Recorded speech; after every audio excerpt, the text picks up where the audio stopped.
오늘 말씀은 하나님은 이 모든 날 마지막에 아들을 통해 말씀하셨다. 오늘 1장 2절에 있는 그 말씀 그대로 제가 말씀의 제목을 잡았습니다. 이 모든 날 마지막에 아들을 통하여 우리에게 말씀하셨다. 우리 하나님의 성도 여러분, 오늘도 우리 함께 우리 여호와 하나님께 예배를 드리는 것이 큰 은혜인 줄로 믿습니다. 우리는 가끔씩 그거를 잊어요. 그렇죠? 굉장히 우리는 쉽게 망각합니다. 우리가 이 자리에 있는 것도 또 이 자리에 올 수 있는 것도 그러한 믿음을 가진 것도 사실 전부 다 하나님의 은혜 아니면 불가능합니다. 전쟁과 또 박탈된 그 자유와 또 여러 종류의 핍박과 또 심각한 건강 문제 때문에 이렇게 주의 형제들이 함께 모인 곳에서 공예배, 이거를 공예배라고 하죠. 개인 예배 말고 이러한 정한 날에 함께 예배를 드리고 싶어도 드릴 수 없는 성도들이 매우 많습니다.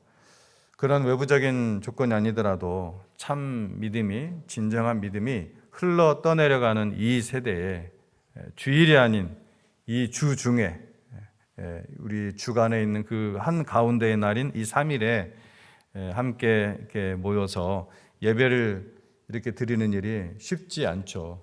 사실은 쉽지 않습니다. 특별히 활발하게 이제 일을 해야 되는 그런 연령 가운데 있는 분들은 더더욱 쉽지가 않죠. 해야 될 일을 일찍 멈춰야 되고 또 하고 싶은 일들을 포기해야 되고 또 다양한 활동들을 포기해야 되고 또 육체적인 그런 쉼을 포기하지 않으면은 드릴 수 없는 것이 이 예배입니다. 우리가 시간이 펑펑 남아가지고 할 일이 없어서 온 것은 분명히 아닙니다. 하지만 그것이 다 하나님께서 기쁘시게 받으시는 희생 제사, 희생의 예배인 줄로 믿습니다. 그래서 이 시대에, 바로 이 시대에 우리가 이 히브리서 말씀을 함께 묵상하는 것은 더 큰 그런 의미로 다가오는 것입니다. 히브리서는 흔들리는 시대였어요. 참으로 흔들리는 그 시대에 견고하게 하나님 말씀을 붙잡고 있는 사람들이 아니라 그 흔들리는 시대에 흔들리는 사람들에게 주어진 하나님의 말씀입니다. 즉 너무나 참으로 혼란스러운 시대에 살고 있었던 그 사람들 중에 믿음을 포기하려는 사람들에게 끝까지 붙들라고 외치는 설교입니다. 그래서 여러분, 그래서 우리가 히브리서 수신자가 중요하다고 했죠. 수신자의 배경을 알기 위해서. 그래서 지난주 우리 히브리서 강의 첫 개요 시간에 수신자에 대해서 우리가 잠깐 나누었었죠. 히브리서의 이 첫 번째 수신자가 누구였습니까? 제가 첫 번째 보통 수신자라고 하는 것은 우리도 수신자이기 때문에 그래요. 우리도 수신자예요. 그러나 제일 처음 1차적인 수신자가 누구였습니까? 유대적인 배경을 가진 기독교인들, Jewish Christian들이었습니다.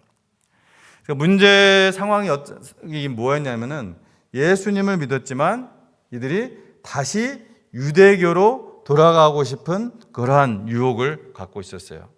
아주 굉장한 그러한 유혹을 받고 있었어요. 왜냐하면은 유대교는 당시 그 로마 그 통치하에서 공인 종교였습니다. 공적으로 인정받는. 그래서 무슨 핍박이고 뭐가 없어요. 그냥 공인 종교. 당시까지는. 이제 그 이후로는 이제 유대교도 이제 핍박을 받지만 이 히브리서를 기록할 당시에는 아직 유대교는 공인 종교였어요. 그런데 기독교는 뭐였느냐? 당시에 비공인, 그리고 그냥 비공인 정도가 아니라 아주 위험한 그러한 집단으로 역임을 받았던 것입니다. 그래서 그만큼 여러 가지 사회적인 압박과 핍박, 그리고 유대교인들로부터도 그러한 굉장한 왕따를 당하는 경제적 활동과 사회적 활동에 많은 제한이 따르는 그러한 삶이었습니다. 우리는 이렇게 그냥 듣고 있으니까 그냥 그러려니 하고 듣지만 그것이 내가 그렇게 살고 있다고 지금 생각을 해보죠. 지금 내가 이렇게 살고 있다고. 얼마나 이게 위기입니까? 정말 믿음을 버릴까? 내가 다시 유대교로 돌아갈까? 아주 실제적인 그러한 위기 상태에 있었기 때문에 히브리서가 기록이 된 거예요. 그냥 기록된 게 아닙니다. 그렇습니다. 히브리서는 평안한 시대에 쓰인 말씀이 아니에요. 모든 것이 흔들리던 그러한 시대에 기록되었습니다. 사회는 정말 불안했고 사람들은 서로 의심했고 서로 믿지를 못했어요. 믿음 생활하는 것이 점점점 부담이 되어가고 있어요. 믿음을 지키면 손해를 보고 타협을 하면은 편해지는 그런 시대였단 말이에요. 여러분은 그러한 시대에 살고 있을 때 어떻게 하겠습니까? 물론 지금 우리 시대도 믿음을 지키면 손해를 보고 또 타협을 하면은 편해지는 시대 맞습니다. 그러나 지금과는 비교가 안 되는 아주 엄청난 극단적인 시대였죠. 그래서 사람들의 마음속에 이런 생각이 들어오기 시작했어요. 이 정도면 그냥 돌아가도 되지 않을까? 내가 어차피 여호와 하나님 믿는 건데, 내가 우상을 섬기는 것도 아닌데 어차피 여호와 하나님 섬기는 건데 굳이 내가 이렇게까지 해야 되나? 그런 생각을 할 수 있을까요, 말까요? 당연히 그런 생각을 사람이라면 하게 되죠. 문제는 그런 생각이 올라올 때 내가 그런 영적 전쟁에서 이겨내느냐, 물리치느냐, 단호하게 그것을 믿음으로 배격하느냐, 거기에 달린 거죠. 바로 그때 하나님께서 바로 이 말씀을 주신 거예요. 히브리서는 바로 이렇게 시작합니다. 옛적의 선지자들을 통하여 여러 부분과 여러 모양으로 우리 조상들에게 말씀하시는 하나님이 이 모든 날 마지막에는 아들을 통하여 우리에게 말씀하셨다. 아멘. 여러분, 하나님은 말씀하시는 분이십니다. 옛적에 선지자들을 통해 말씀하셨습니다. 하나님이 선지자가 얘기한 것이 아니라 선지자를 통해서 성령의 감동 감화 주셔서 말씀을 하셨습니다. 모세를 통해, 이사야를 통해, 예레미야를 통해, 이러한 선지자들을 통해서 하나님은 계속 말씀을 하셨습니다. 그러나 그 말씀은 뭐예요? 여러 개의 부분들이었습니다. 여러 개의 부분들이었어요. 조각난 메시지였어요. 우리는 지금 한 성경으로 더군다나 신약을 갖고 있기 때문에, 신약을 통해서 구약을 보기 때문에 너무나 잘 우리가 마음만 열고 보면은 이해를 할 수가 있죠. 근데 당시에 그 사람들이 이렇게 종이가 있었던 것도 아니고 한꺼번에 모여진 성경이 있었던 것도 아니고 이 아주 극소수의 일부 사람들만 이 두루마기로 된 책을 갖고 있었단 말이에요. 그러니까 여러 개의 부분들만 갖고 있었어요. 조각난 메시지였어요. 그래서 완성된 그림을 보기가 너무나 힘들죠. 우리는 다 갖고 있어도 완성된 그림 보기 힘들잖아요. 그러니 그들 입장에서 생각을 해보자고요. 이게 완성된 그림이 아니라 그냥 부분적인 그런 계시였다는 거예요, 그들에게. 자, 그런데 히브리서 뭐라고 말해요? 이제 하나님은 더 이상 그렇게 말씀하지 않으신다는 거예요. 이 모든 날, 자, 끝이야. 이제 더 이상 없어. 이 모든 날 마지막이야, 이제. 누구를 통하여? 아들을 통하여 말씀하셨다는 것입니다. 자, 이것은 전달 방식이 바뀌었다는 거예요? 아니죠. 단순히 전달 방식의 변화가 아니라는 거죠. 뭐예요? 완성이라는 거예요. 마지막이라는, 이것이 계시의 완성이라는 거예요. 완성. 더 이상 뒤에 없다는 거예요. 그동안 선지자들이 전했던, 여러 선지자들이 전했던 이 부분적인 말씀들이, 그 예언들이 모두 누구를 가리키고 있다? 이 아들을 가리키는 것이다. 우리와 함께 계시고 우리에게 말씀을 전해주시고 우리와 함께 모든 것들을 공유하셨던, 그리고 승천하셨던 그 예수님이 바로 하나님의 아들이라는 선언입니다. 하나님의 성도 여러분, 이것이 왜 중요합니까? 왜 중요합니까? 왜 히브리서는 다른 서신서들처럼 어떤 인사말도 없어요? 또 서론도 없어요. 느닷없이 갑자기 시작합니다. 갑자기 시작해요. 갑자기 1절부터 바로 그냥 본론으로 들어가 버려요. 이건 누가 의도한 거예요? 성령님께서 의도하신 것이죠. 모든 성경은 하나님의 감동으로 된 것 아닙니까? 성령님께서 강조하신 거예요. 뭘 강조하는 거예요? 돌아가면 안 된다는 거예요. 돌아가지 말라. 돌아가면 끝이다. 옛날 삶의 방식으로, 다시 옛 방식으로 돌아가지 말라는 것입니다. 내가 너희 심정 안다. 너희가 이런 이유로 이런 핍박 때문에 이렇게 돌아가려고 하고 있는, 이미 돌아간 사람들도 있다는 거 내가 안다 하면서 바로 본론으로 들어가는 거예요. 우리는 종종 이렇게 생각합니다. 예수님도 좋고 그런데 다른 것도 필요한 건 아닙니까? 조금 더 얘기하면 믿음도 중요하지만 현실도 중요하지 않을까? 현실이 중요하죠. 당연히 현실 없이 땅을 밟지 않고 둥둥 떠다니는 사람이 어디 있어요. 이 땅이라는 현실이 항상 있는 거죠. 믿음도 좋고 믿음도 중요하고 현실도 중요합니다. 그러나 이거는 그렇게 비교할 대상이 아니라는 것을 히브리서는 얘기를 하고 있는 거예요. 그래서 그 표현을 계속해서 1장부터 11장까지 이 표현이 계속해서 반복해서 나옵니다. 더 좋은. 그러니까 예수님은 단순히 좋으신 분이야, 선하신 분이야, 이게 아니라는 거예요. 예수님은 단순히 좋은 것이 아니다. 항상 모든 것에 더 나은 것이다. 더 나은. 그래서 히브리서에서 더 나은, 더 좋은, 이렇게 해서 계속해서 뭐만 갖다 대면은 더 좋은, 뭐 갖다 대고 더 나은. 그래서 비교할 수 없이 더 완전한 계시입니다. 그래서 이것을 우리가 이걸 최상급 비교급이라는 문법으로 배웠던 것 같아요. 비교급인데, 비교급 뭐와 뭐 이렇게 비교하는 거잖아요. 근데 그 비교를 통해서 최상급을 표현하는 최상급 비교급이라고 했던 것 같아요.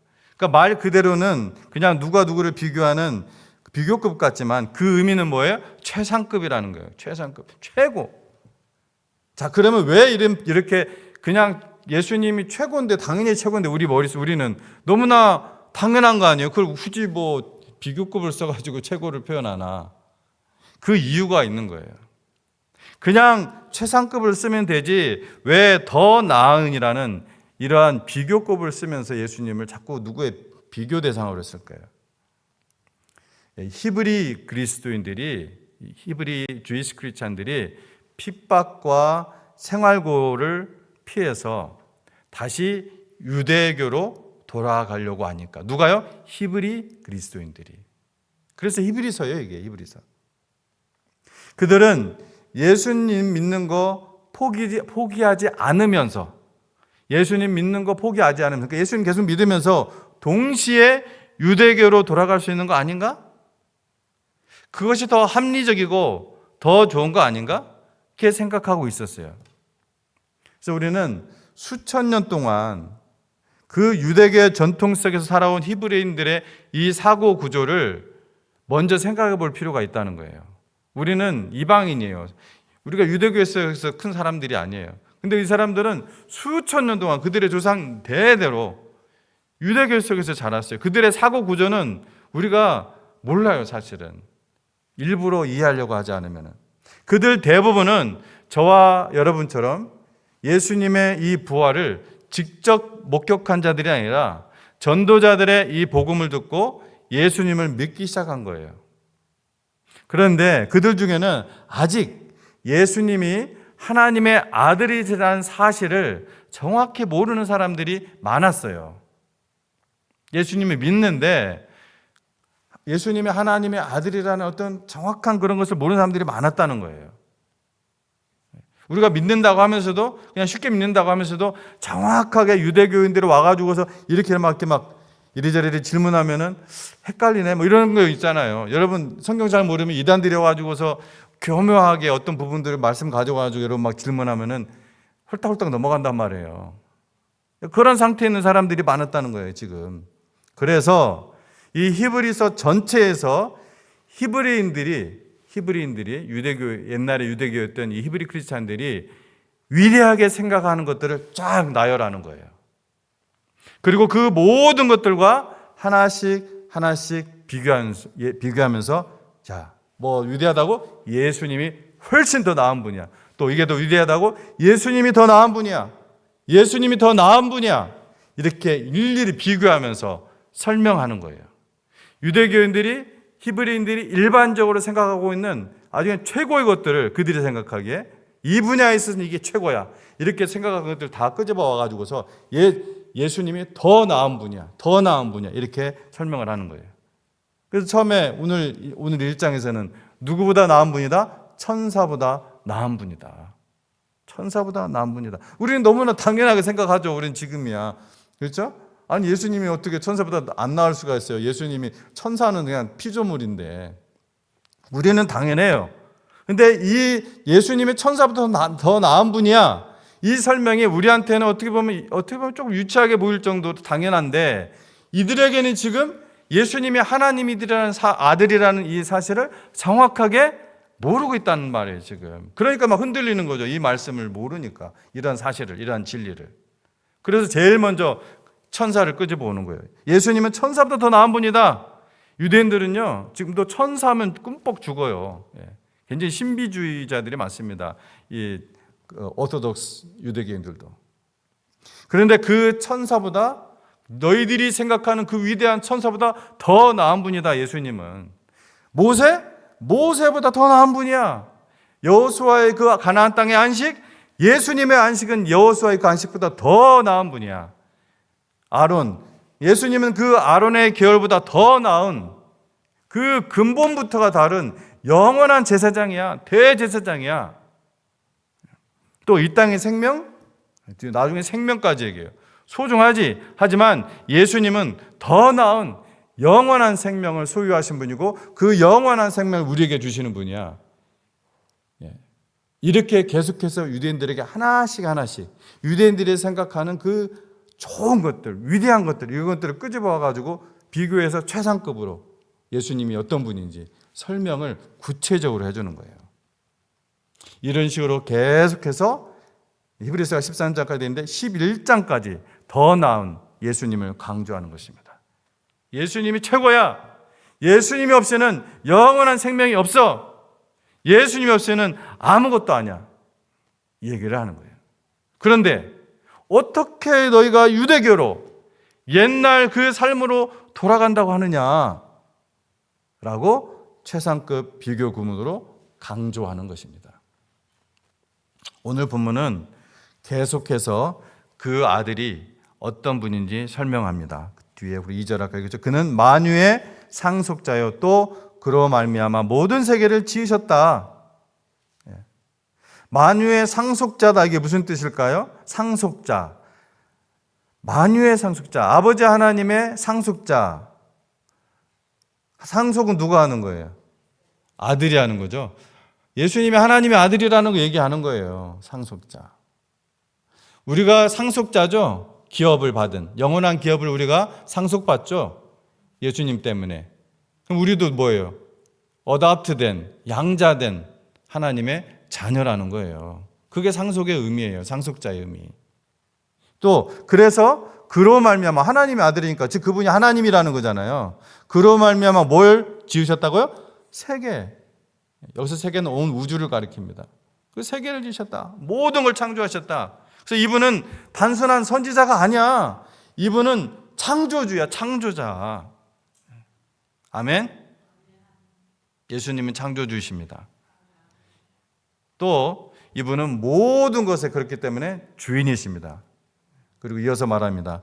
이는 하나님의 영광의 광채시요 그 본체의 형상이시라. 한마디로 말하면 예수님이 하나님이라는 거예요. 그렇죠? 예수님이 하나님. 여러분 하나님을 보고 싶습니까? 그렇다면은 예수를 보라 그 말이에요. 하나님을 알고 싶어? 그러면 예수를 알아라. 그 얘기하는 겁니다. 지금. 하나님은 왜요? 더 이상 숨겨진 분이 아니라 인카네이션 하셔가지고서 직접 오셔서 하나님 스스로를 드러내신 분이에요. 예수님이. 그런데 여기서 끝나지 않습니다. 그의 능력의 말씀으로 만물을 붙드시며 죄를 정결하게 하는 일을 하시고 높은 곳에 계신 지극히 크신 이의 우편에 앉으셨느니라. 이 말씀은 단순한 설명이 아닙니다. 이 말씀은 선포입니다. 이분은 세상을 창조하신 분일 뿐이 아니라 지금 어떻게 하고 있다고? 붙들고 계신 분입니다. 여러분 하나님께서 예수님께서 이 세상을 지금 붙들고 계시지 않는다면은 이 정도의 세상이 될 수가 없습니다. 악이 온 세상에 완전히 벌써 오래전에 아마 세상은 끝났을 거예요. 하나님의 은혜로 세상을 주관하시고 섭리하시는 그 놀라운 붙드심으로 그나마 여기까지 온 거예요. 왜 그렇게 하십니까? 잃어버린 영혼들 땅끝까지 이르러 하나님의 생명의 복음이 증거되도록 하기 위해서 그렇게 하나님께서 은혜를 베푸시는 것이죠. 하나님이 임으로 하는 것이 아니라 바로 교회를 통해서, 여러분과 저를 통해서 이 일을 하시기를 원하시는 거예요. 그리고 그 예수님은 우리의 죄를 해결하신 분입니다. 그리고 어디에 계세요? 지금 하나님 우편에 앉아 계신다는 거예요. 여기서 우리는 한 가지 질문을 던져야 됩니다. 그렇다면 우리는 왜 흔들리는가? 왜 그 당시 성도들이 흔들렸습니까? 왜 오늘 우리가 흔들립니까? 가끔씩. 답은 간단합니다. 간단해요. 보이는 것이 더 실제적으로 느껴지기 때문에 그렇습니다. 보이는 것이 더 중요하게 느껴지기 때문입니다. 더 강하게 느껴지고 더 실질적으로 느껴지기 때문에 그런 것입니다. 당시 성도들에게는 성전이 있었습니다. 히브리서의 설명이에요, 그게. 당시 성도들에게는 성전이 있었어요. 제사가 있었습니다. 너무나 뚜렷하게 보이죠. 내 눈에 보여요. 그냥 동물 죽여가지고 피 해가지고 막 하는 거 다 보이죠. 태우고 잠 붓고 제사장이 아주 거룩한 옷을 입고 다 눈에 잘 보여요. 눈으로 보이는 종교 시스템이 있었습니다. 그쪽으로 돌아가면은 안전했어요. 삶이. 반대로 예수 그리스도는 보여요, 안 보여요, 지금? 안 보여요. 눈에 보이지 않습니다. 눈에 보이는 제사장도 없습니다, 기독교 안에는. 그래서 사람들은 고민합니다. 보이는 것을 붙들 것인가, 보이지 않는 것을 붙들 것인가. 우리의 매일의 삶에 이런 유혹이 오잖아요. 그렇죠? 우리가 예배 드리는 것도 보이는 것을 우리가 위해서 오는 것이 아니잖아요. 보이지 않는 하나님, 당장 내 삶에 뭐가 뭐 쏟아지고 그런 것들이 아니란 말이에요.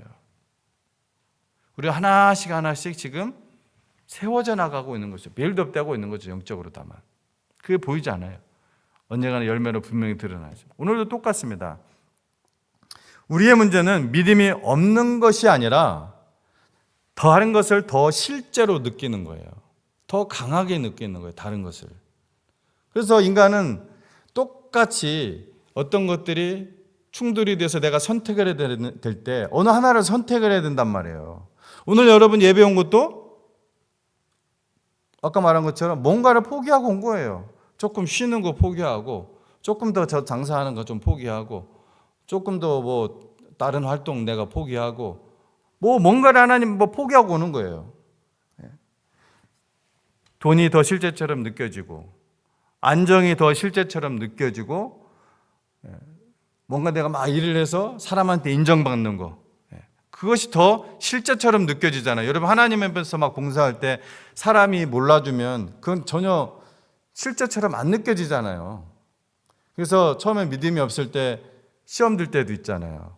내가 이렇게 했는데 안 알아주네.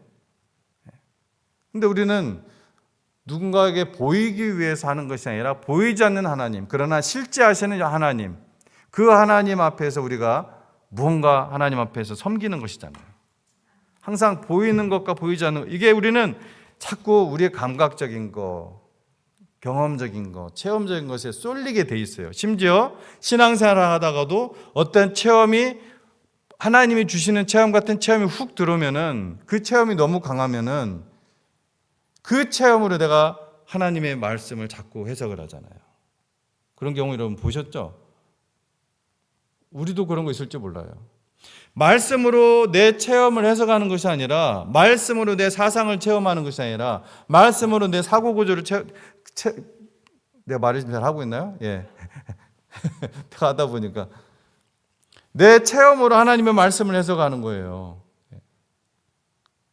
그 굉장히 위험한 것입니다. 그래서 우리는 점점 보이는 것을, 느껴지는 것을 붙들기 시작한다는 거예요. 그러나 히브리서는 선언합니다. 진짜는 보이지 않는 것이다. 여러분 이거 피부 이런 거 이제 다 중요하죠. 쭈글쭈글하고 이런 거 어떻게든 좀 펴 보이게 하려고 하고 오늘 어떻게 하다 우연히 제가 차 타고 오면서 이렇게 딱 이제 유튜브 딱 걸어놨더니 이제 건강 관련된 거 많이 볼 수밖에 없잖아요. 제 나이도. 이렇게 하면 뭐 주름살이 없어지고 그 찍지도 않았는데 그냥 아무튼 그게 나왔어요. 그래서 또 이렇게 눈알을 위로 올리고 옆으로 하고 이렇게 하라고 하면은 또 눈 주름 없어지고. 그런데 그보다 더 중요한 거, 눈에 보이지 않는 게 있어요. 눈에 보이세요?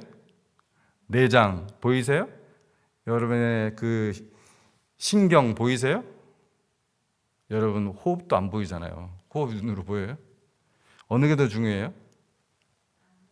그 안 보이는 것이 더 중요한 거예요. 안 보이는 거. 사실 안 보이는 것이 훨씬 더 중요해요. 예수 그리스도가 그래서 더 나은 실제라는 거. 그게 실제 같아. 그런데 예수님은 더 실제야. 이 얘기하는 거예요, 지금. 우리가 눈으로 보지 못한다고 해서 덜 실제인 것이 아니라는 거. 오히려 예수님은 더 궁극적인 실제라는 것입니다. 사랑하는 성도 여러분, 믿음은 감정의 요소가 있지만 감정이 아닙니다. 믿음은. 성경에 말하는 믿음은 보이지 않는 것들의 뭐라고요? 증거입니다. 믿음은 증거예요. 보이지 않는 것들의 증거. 그 증거에 대한 반응은 선택입니다. 그 선택은 영원한 결과를 낳습니다. 우리가 여러분의 수명이 예를 들어 100년, 이거 조심해야 될 것 같더라고. 내가 보니까 한 120 잡을까요? 처음부터 수명이 120년. 그 120년 중에서 여러분이 그 시간에 쪼개봐요. 그 시간 중에 그 한 포인트를 여러분이 오늘 이 자리에 있는 거예요. 여러분이 그 이 자리에 있는 거, 이게 선택인 거예요. 이게 엄청난 선택을 하신 거예요. 오실 때마다 그거를 우리가 늘 기억하면서 오기는 힘들잖아요. 사실은 그게. 그래서 그리스도를 붙드는 것은 느낌의 문제가 아니라 방향의 문제예요. 방향.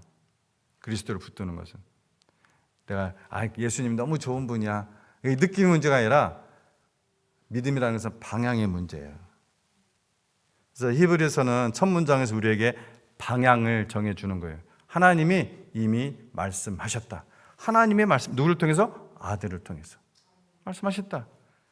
그래서 더 이상 너희가 계시를 기다릴 것이 없다. 이제 직통 계시 기다릴 것도 없고 다 끝났어. 계시의 완성이신 분이 오신 거야. 더 이상 다른 길을 찾을 필요도 없어. 그분이 길이야. 이미 완전한 계시가 주어졌다는 거예요. 그래서 오늘 우리에게 주시는 메시지는 단순합니다. 그러나 매우 무겁습니다. 돌아가지 말라. 돌아가지 말라. 조금 더 편해지기 위해서 멈추지 말라. 조금 더 안전해지기 위해서 도망가지 마라. 사람들로부터, 세상으로부터 더 인정받기 위해 내 믿음 내려놓지 말라. 오히려 오직 하나님이 기뻐하시는 그 믿음을 가지라. 그 믿음으로 살아라. 믿음이 없이는 기쁘시기 못하나니. 그 말을 그래서 나오는 거예요. 사랑하는 성도 여러분, 이 시대는 여전히 흔들리고 있습니다. 상황은 히브리 그리스도인들과 다르지만 또 바뀌었지만 본질은 같습니다. 여전히 믿음을 지키는 것이 쉽지 않습니다. 여전히 타협이 더 쉬워 보입니다. 그러나 하나님은 오늘 우리에게 말씀하십니다. 나는 이미 아들을 통해 너희에게 말했다. 얘기하는 거예요. 여러분 무엇을 붙들고 계십니까? 보이는 것입니까? 아니면 그리스도입니까? 오늘도 그리스도를 가장 실제로 붙들고 살아가는 저와 여러분 되시기를 주님의 이름으로 축원합니다. 기도하겠습니다.